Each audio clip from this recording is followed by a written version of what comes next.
Welcome everybody to this information session on opportunities to connect with Japan. I'm very excited to have some great speakers here today to talk about a few different programs related to Japan. And then we'll have plenty of time for questions at the end. If you do have any questions in the middle, feel free to put them in the chat, but we'll take all of the questions at the end. So first, I just wanted to briefly introduce myself. So this webinar is being co-hosted by International Student Conferences and Japan Society Boston. My name is Bahia Simons Lane, and I am the Executive Director of International Student Conferences. Our mission is to promote peace by furthering mutual understanding, friendship, and trust through international student interchange. And our programs have been around since 1934, starting with the Japan America Student Conference, then created by Japanese students concerned about the breakdown in bilateral relations between Japan and the US, who then got on a boat, came to the United States, and recruited participants for the very first Japan America Student Conference. You're going to hear a lot more about JASC, as we call it, so I'll stop there. But thank you all for being here. Now I'm going to turn it over to Haley to talk a little bit about the Japan Society Boston. Hi, everybody. My name is Haley Volk. I'm the Managing Director of the Japan Society of Boston. We are a nonprofit with over 300 members that's dedicated to supporting cultural and economic exchange between New England and Japan. We host a wide range of events. As examples, this month we hosted the author of Tokyo Vice. Next month we have a webinar about sustainability with a Japanese carpenter. We have a monthly Japanese English language exchange that's free and open to the public, book club, film club, cooking classes, and a lot more. We have student memberships available for just $25 that give you access to member exclusive events, also discounts on a wide range of Japan-related events around New England, and also discounts at local Japanese restaurants and other businesses. You can learn more through the QR code on the screen, and I hope you enjoy the session tonight. Thank you so much, Haley. All right, well, now we're going to turn it over to Eleanor, who's going to share a little bit about the Japan America Student Conference. Eleanor, take it away. Hi, everybody. Thank you so much for being here with us. My name is Ellie Munier. I'm currently a senior at Colgate University, and I'm studying history and Asian studies. I was a delegate in last year's, or I guess this past summer's Japan America Student Conference, and I'm now the chair of the American Executive Committee for JASC 78, which will be taking place in August of 2026. And I'm really excited to talk a little bit about JASC and ISC. So if I could get to the next slide, please. So ISC is the parent company of JASC, as we've mentioned a little bit already. JASC itself was created in 1934, and since then, ISC's programs have united students across borders. And through the conferences that are listed here, students have been able to spark bold discussions, build lifelong friendships, and pioneer solutions to the world's most pressing challenges. So as I mentioned, JASC was the first kind of flagship program of ISC, created in 1934 by Japanese students. And then in 2008, the Korea America Student Conference, or CASC, was created. And then the most recent conference was the China America Students, or CASC, which was created in 2020. So there are some pictures here on the on the slide that were from various conferences. But ISC is a very special company because it's not like your normal study abroad, and it's not like a Model UN situation. It's very much on the ground, student run, student led, and it has been since the beginning. It's off the record dialogues with diplomats, policymakers, and CEOs.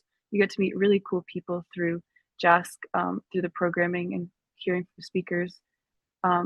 You also get to live with your international counterparts as well as the students from your own country. So it's a great way to meet people and make relationships with people who might be in the same field of work as you moving forwards. You get to conduct original research with peers from partner countries, and I'll get into that a little bit in a minute. And then just to build off of the relationships you form from these conferences, you can build a network that spans the Pacific and lasts a lifetime.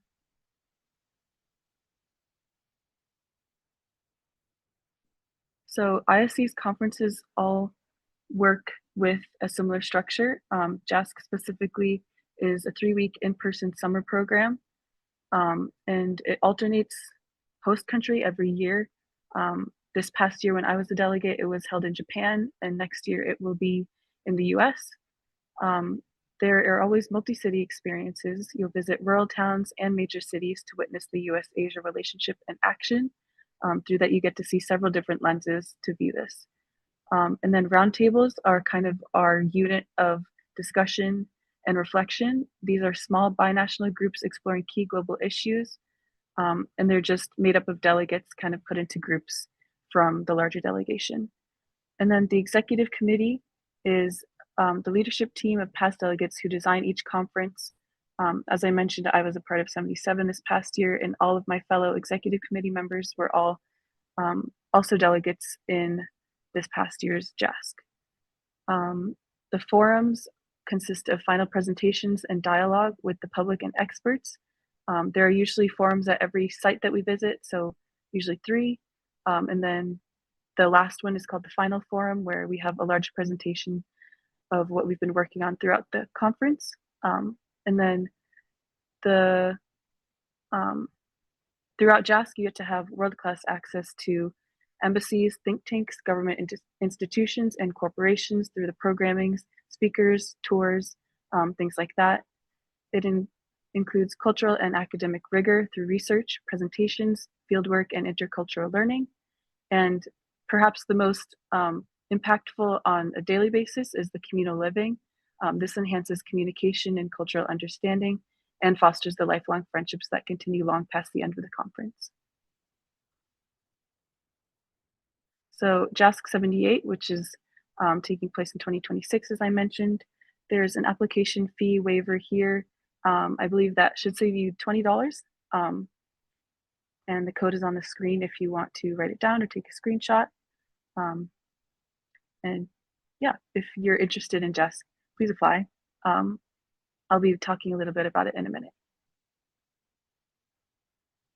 So this year's JASC 70, or next year's JASC 78, the sites will be San Francisco, California, Nashville, Tennessee, and Washington, D.C. And the conference dates will be August 2nd through 22nd of 2026. And for American delegates, we will have American orientation from, I believe, July 31st to the beginning of the conference on August 2nd, and that will be in person, held in, yes, San Francisco. And the applications are open right now. They close on December 28th, 2025. And you can find more information about that on the website, what the requirements are. So please take a look at that if you're interested. The cost of the program is $3,000, which includes housing, meals, cultural activities, international and domestic flights, ground transportation, and insurance. And as I mentioned, the host country switches every year, and because of that, the finances will change every year a little bit. But for next year, as the conference is in America, it will be $3,000, which includes all of that below.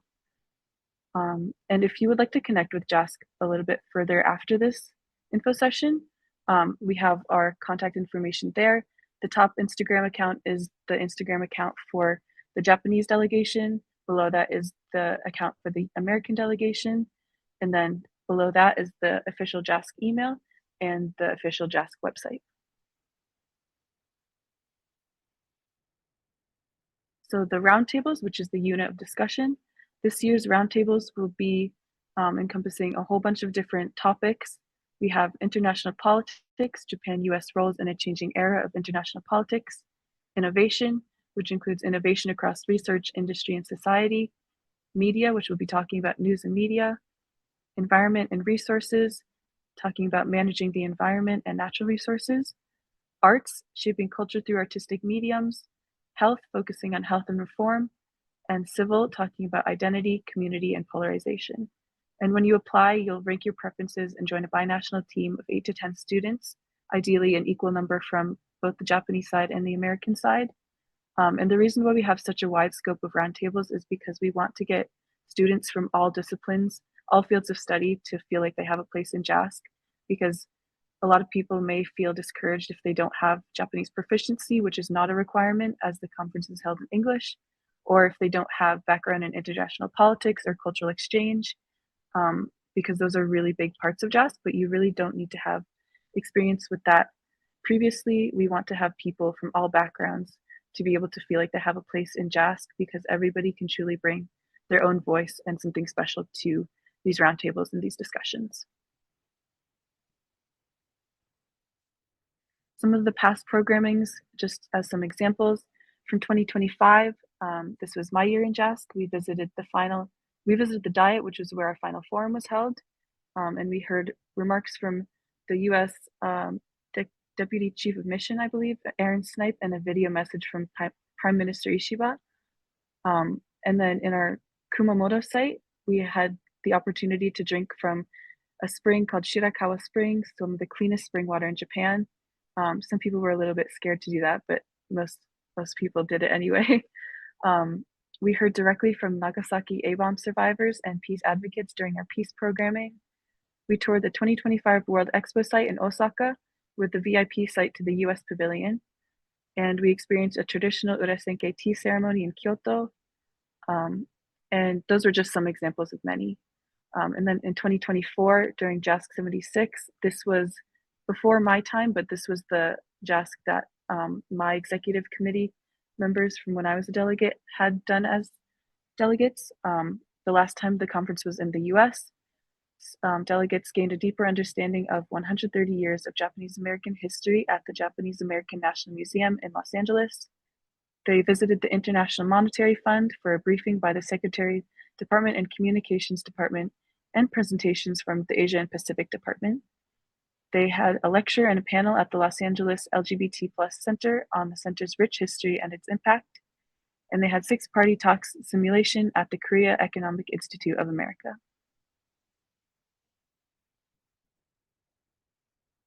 So this is just some of my own photos from my own JASC experience. I found that a lot of the most memorable moments were the hellos and the goodbyes that we had. On the far right, you can see the top photo. That was the very first time we met the Japanese delegates in Kyoto, our very first site. And that was very memorable because we had just come off of a plane. We were very jet lagged and didn't have a chance to shower or freshen up before meeting them. But everybody became friends immediately. As you can see, everybody's happy and smiling. And any nerves that people had were instantly dissolved. So that's just really characteristic of the people who participate in JASC. And then on the bottom far right, that's our goodbye.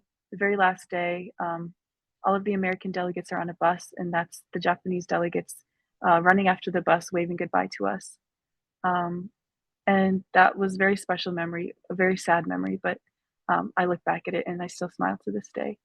And some of these other pictures are pictures from our programmings. The one in the middle on the bottom is a group dinner that we had at like Kaiten Sushi or Conveyor Belt Sushi. And it's just like these little moments that really make JASC a special conference and a special experience, which makes it special alongside the very professional programming we have, seen in the picture to the right of that, which was our final forum presentation. And I think what makes JASC very special is this wide range of experiences you're able to have, and it makes people grow very close. And because of that, you're able to foster these relationships that continue long past the conference. For funding your conference experience, you can receive university funding, which is what I did. I received summer funding from my university's internship funding program. You can receive corporate sponsorships, external scholarships, and also come up with your own creative solutions.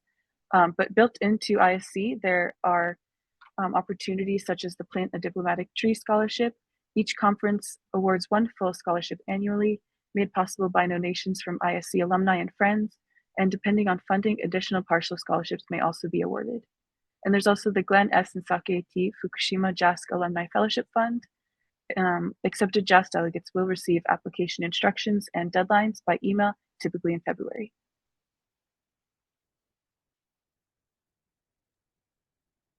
Thank you so much, Eleanor. I think now is the time to move on to hear about the Japan Exchange and Teaching Program. But for everyone who is watching from home, please feel free to put any questions in the chat as they come to you, and we'll take them at the end. So now I'm happy to turn things over to Sabrina. Okay, wonderful. Hello, everyone. Thank you so much for being here tonight and for spending your time with us. My name is Sabrina, and I am one of the JET program coordinators at the Embassy of Japan in the United States. Just to briefly introduce myself, if we don't mind moving on to the next slide. I am an alumnus of the program, and I just returned. I was there in Chiba Prefecture from 2021 to 2025. In the interest of time, I won't expand too much on my experience, but I would be very happy to answer any questions after the presentation. So, what is JET? So, the JET program is a full-time employment opportunity that is available to you after graduating with your bachelor's degree. So, we like to emphasize that this is not study abroad, it's not a homestay program. It's a very unique opportunity to work full-time in Japan. And the goal is to increase mutual understanding between the people of Japan and the people of other nations. So, JET program is not only a US program, there are also programs in the UK, Australia, and many other countries. And it promotes international exchange at this grassroots level, so people to people, bottom up kind of approach. So, on the JET program, if we like I mentioned, it's a full-time job opportunity, but also it's a cultural exchange opportunity. It's a really unusual experience, a way to immerse yourself completely in a foreign culture. And I definitely, in my own experience, and I think for many alumni, it's truly life-changing, both in a personal and professional way. And I can speak a little bit more about that later. So on the JET program, we have two available positions. As you can see on the screen, we have the ALT, which is the Assistant Language Teacher position, and the CIR, which is the Coordinator for International Relations. So next, I'll tell you a bit about what each position entails. So ALTs comprise about 90% of JETs, so it's the most common position. Participants who are ALTs are based in schools throughout Japan, so they can be placed anywhere from elementary to senior high school, and anywhere in the nation from Okinawa to Hokkaido. So many ALTs rotate, and others are based at one school full time. And that depends on your contracting organization or your Board of Education. They get to decide kind of the details of where you'll be placed. So in my experience, I was at a junior high school, and I was mostly at one school for most of the time, but there were other times that I visited elementary schools. Whereas I knew other ALTs who would rotate to perhaps 3 or 4 schools and split their week between them. So what exactly does the ALT position entail? What are you doing in your day-to-day life? You might be wondering. If we can move on to the next slide, that would be great. So ALTs are team teachers alongside of Japanese teachers of English. So you will be in the classroom delivering lessons and games and presentations to your students, who, as I mentioned, can be anywhere from kindergarten to senior high school. So as you will be working alongside a Japanese teacher of English, usually you won't be T1. You usually won't be the one leading the class completely. You're in a more of an assistant role, as you may be able to tell from the name of the position. So you're going to be motivating students. A lot of the time, students have never had the chance to interact with a native speaker of English. So simply your presence is a huge motivating factor, a way for them to see how their study can be applied in the real world immediately in front of their eyes. So that's an enormous motivator for them. You may also plan lessons or assist with planning lessons for your teacher. You may create teaching materials or games or presentations about your culture or about English language. And you may even have the opportunity to work with students in small groups or one-on-one on projects like English speech contests, English clubs, or any number of other fun activities. So um, one thing that's exciting about the ALT position is that your responsibilities are very varied, and there's a lot of room to kind of make the position what you'd like it to be. So next, I'd like to talk a bit more about the CIR position, which is relatively rare compared to ALTs. Only about 10% of JET program participants are CIRs. So CIRs work primarily in local government offices, and they use Japanese as their main language of communication in their day-to-day work. So for that reason, we ask that applicants who want to be CIRs do have a strong command of the Japanese language. Usually, if you're familiar with the JLPT, the proficiency test for the Japanese language, we would ask them to have N1 or N2, which are the two highest levels. And that's because a lot of the work that they're doing is to translate and interpret. So this might include writing newsletters or blogs. You may have the opportunity to oversee cultural exchange events and give cultural presentations to your local community. But you also may have a little bit more of a like a diplomatic role where you would facilitate sister city communications. You may receive people. I know of one CIR who welcomed, I think it was the mayor of Houston, came to Chiba City, and she was able to kind of show around their delegation and get them comfortable in the area. So, as I mentioned, international guests. And also, there is the opportunity to sometimes teach English. So it is great if you're interested in being in that classroom setting, but also want to have a little bit more variety in your roles. So the CIR is also a position where there's a lot of room to kind of make it what you want. And yeah, I think it's a wonderful choice for people who have more Japanese under their belt. So to talk more about the nitty-gritty about the program, you may be wondering about remuneration and benefits. So as you can see, year one JET participants usually receive around 4 million yen per year, and that's around $30,000, depending on the exchange rate. And I'd like to emphasize there that the cost of living in Japan is significantly lower than it is in the US. So maybe you're looking at this and thinking $30,000. I don't know about that. But I would like to assure you that, especially if you're placed in the countryside where things like housing costs are lower, as far as I know, all Jets that I've met have been able to live quite comfortably on this salary. And there is the not only the possibility, but the guarantee that you will be receiving a raise every year that you recontract up to years 4 and 5. So that is another consideration. Another thing I'd like to point out is that the JET program covers your transportation to and from Japan. So that's your flight. And it also enrolls you in national health insurance.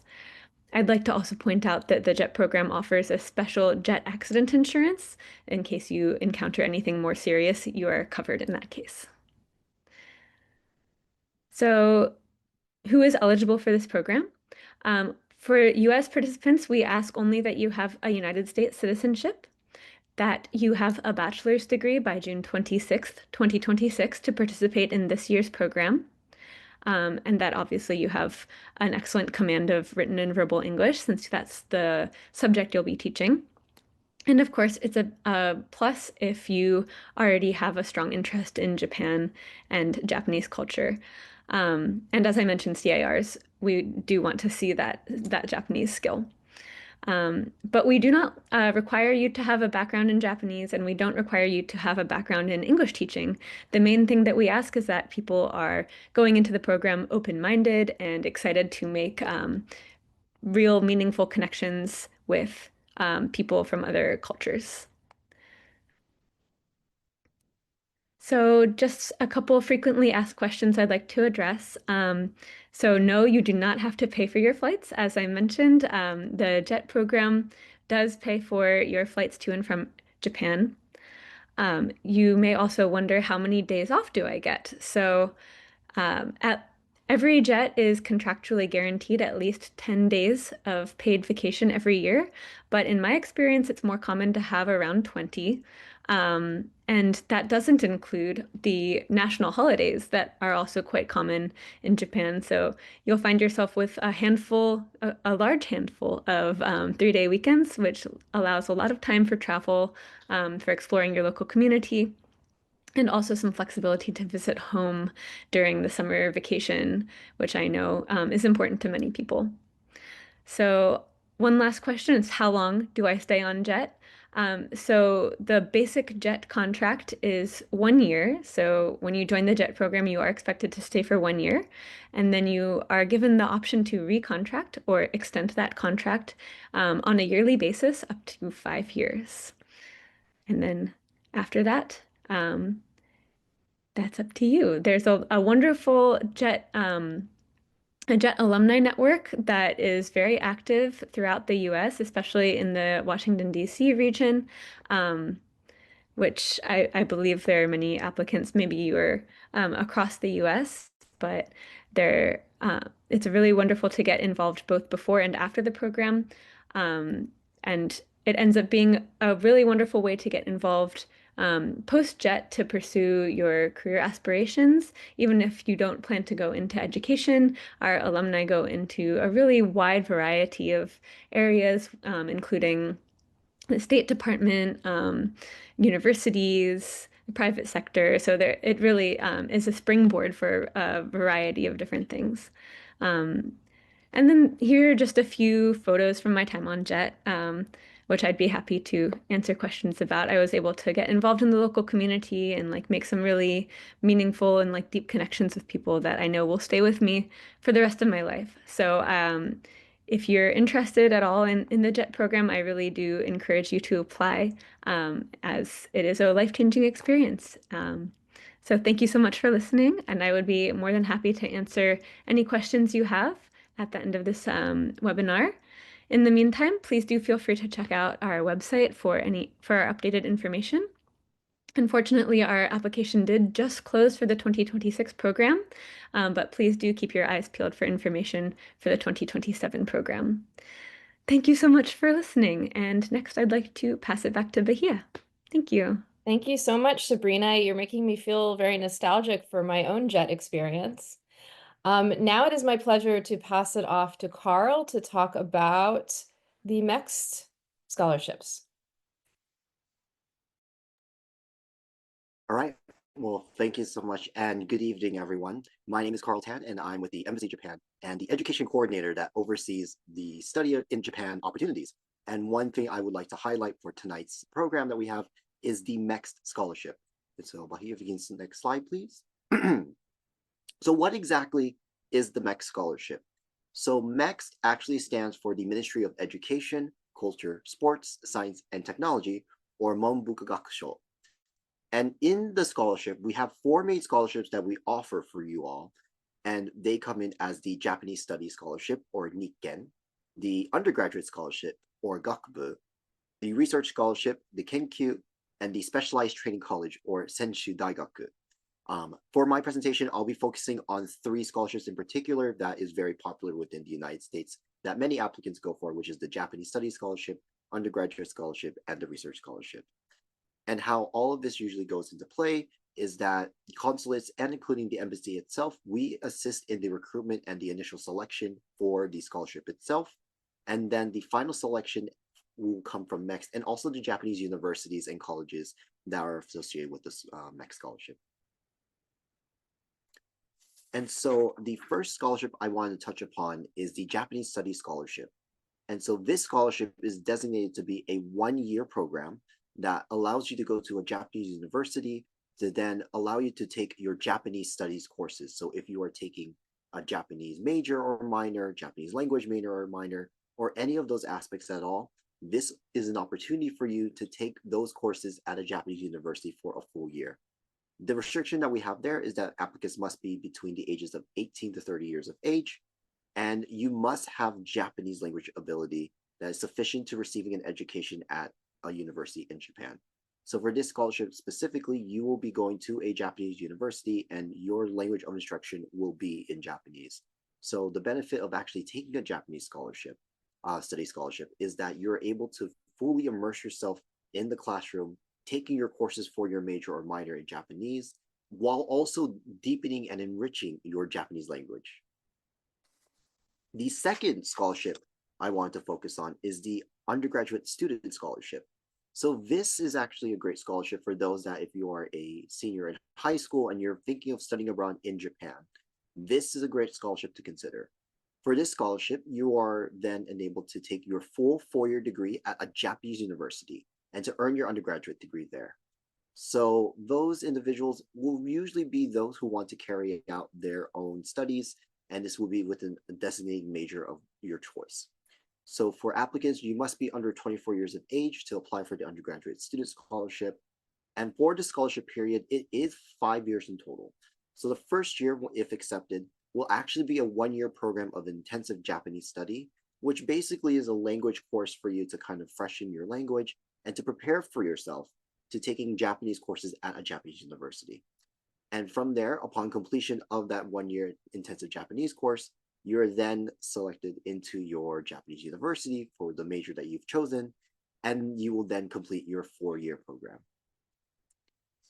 And so the final scholarship that I wanted to highlight, and this is probably our most popular and, as mentioned, the most prestigious scholarship, which is our research scholarship.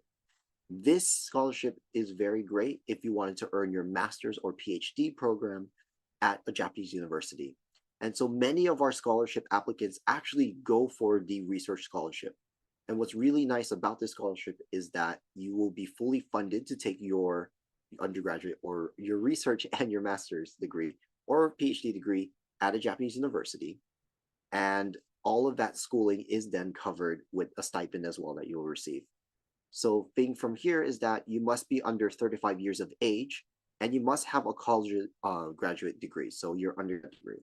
So that's one portion of the requirement from there. But the second portion is to also either have completed 16 years of schooling. And by definition, that will be your K through 12 and then your 4-year college degree. If you meet one of those 2 points from there, then you are eligible to apply for the research scholarship. And so these fields for the research scholarship can be in many, many aspects. So STEM fields from there, it can also be within humanities or even social sciences. So this is a very, very popular scholarship that many of our applicants have applied. And in the picture that you see over there is actually one of our more recent acceptances, Ms. Catherine Yang, who is actually currently finishing her degree at Kobe University through the MEXT Research Scholarship.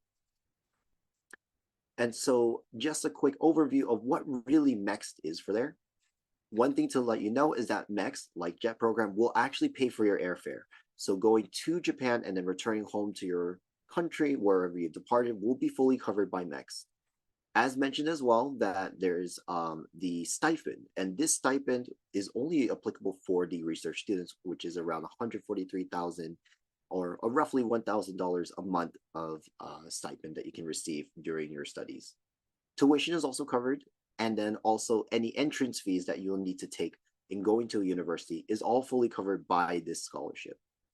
And do note that any applicant that does receive a scholarship that you must pay for the arrival or airport tax at your own expense. And so with that, that would be much of what we have from there. And this right here is the overview of what the scholarship will look like. And so I apologize, some of the dates are a bit misaligned, but generally the application, if you're looking for the research scholarship, will be opening next year in April. And it is a 1-year process to where departure will then take place in either April 2027 for early departure, or for a fall departure, it would be October of 2027. And so we will be doing our very first section, which is our screening and application review, around June of 2026. And then by July of August of 2026 will then be the application review process, to where the universities themselves will then review the application that you have submitted. From there in September is when acceptance letters, where you will be asking for an acceptance letter at the university, will be due.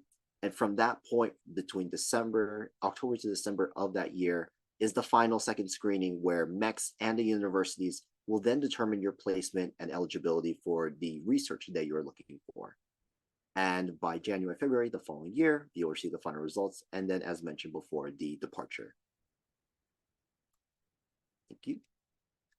And so with that being said, I just like to thank you all so much for taking the opportunity to listen to me about this opportunity for studying in Japan. There's definitely more things as well, in addition to MEX, that I'm more than happy to share at the Q&A session. So the QR code over there will take you to our homepage for the educational side, and my email that you can reach out to me is right over there. So thank you all so much. Great. Thank you so much, Carl. I actually didn't know there were so many MEX scholarships, so I learned something today too.